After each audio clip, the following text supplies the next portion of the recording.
I've read nearly every book I could find on money and investing, the classics, right? Rich Dad, Poor Dad, The Psychology of Money, driven books like Think and Grow Rich, and deep dives into the investing world, One Up Upon the Wall Street. And after all that reading, I've realized something. Some of the biggest lessons completely contradict what I've learned from my day job and also what I learned in school.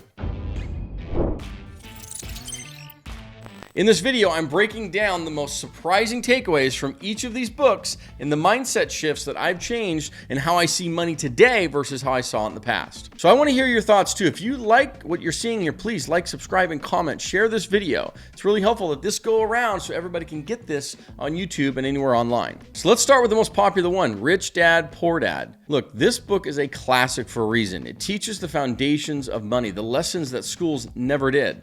The core idea is based on the author's two father figures. His biological father followed the traditional path, gets a good job, works hard, retires with a pension, that whole game. Then his best friend's father, a high school dropout, who built a business empire by thinking independently and acquiring assets, the entrepreneur world. He made money, tons of money for him.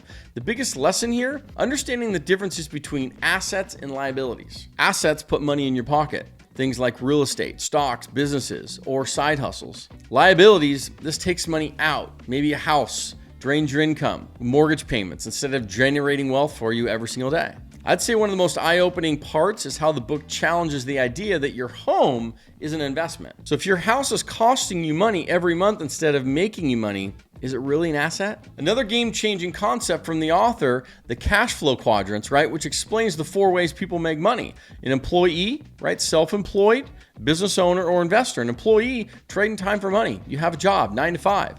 Self-employed, you don't have a job anymore, now you own one, but you're still exchanging time for income. This could be a freelancer, solopreneur, individual doctor, an attorney, and consultant. Number 3 is the business owner. This is where you get into the financial freedom, building a system that generates money whether you're awake or you're asleep, whether you're on vacation or not. It's constant. Number 4 is the investor. It's using money to make more money. Stocks, real estate, businesses, and other things. The money's working for you day in and day out. Most people stay stuck in the first 2 categories, right? An employee or self-employed. But wealth, financial freedom, everything you're searching for is in a business or as an investor. This naturally leads to another book that I love, The 4-Hour Workweek by Tim Ferriss. At first, this title sounded like a scam. Who actually works just 4 hours a week?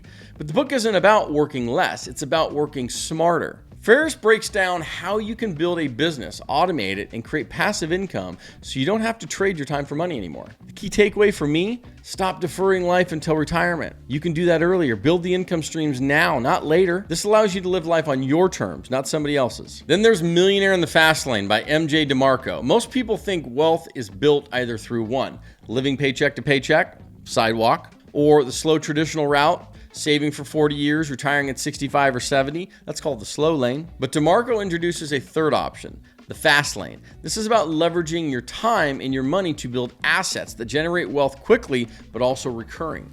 Not just someday, but now. He makes it clear getting rich quick, it is possible, but not without an intense effort, risk, and discipline. One of my favorite books because it's about the mindset is the Think and Grow Rich. This book is divisive. Some people swear it, change their lives. Others think it's all fluff and full of BS. The main lesson, your mindset shapes your financial reality.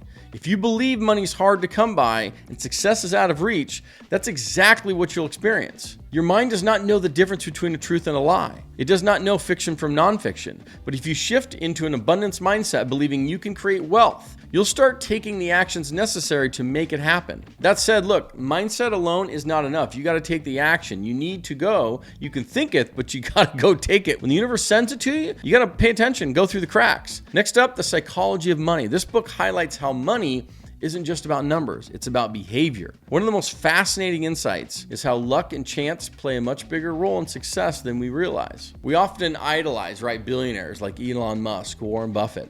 But their success isn't just about smart decisions. It's about also timing, opportunities, and circumstances. Instead of copying individual successes and stories, focus on proven patterns that work for most people. So look, after reading all of these books, what's the biggest takeaway? Wealth is not about working harder. It's about understanding how money works and how the game of money works and using it strategically. You don't have to be stuck in a job for 40 years being an employee. You don't have to just be a solopreneur either. You can create multiple income income streams, build assets, and design a life that works for you. I put this together in a free guide that breaks down all of these concepts step by step. I would love for you to join me on one of my 3-day workshop events or my live free trainings. You can click the links here in the description. It's going to give all of that to you. Now, I want to hear from you. Which of these books have you read? And what's the biggest money lesson you've learned? Please chime in the comments. Would love to learn more. And remember to like, subscribe if you liked what you saw here and you want to see other stuff just like it.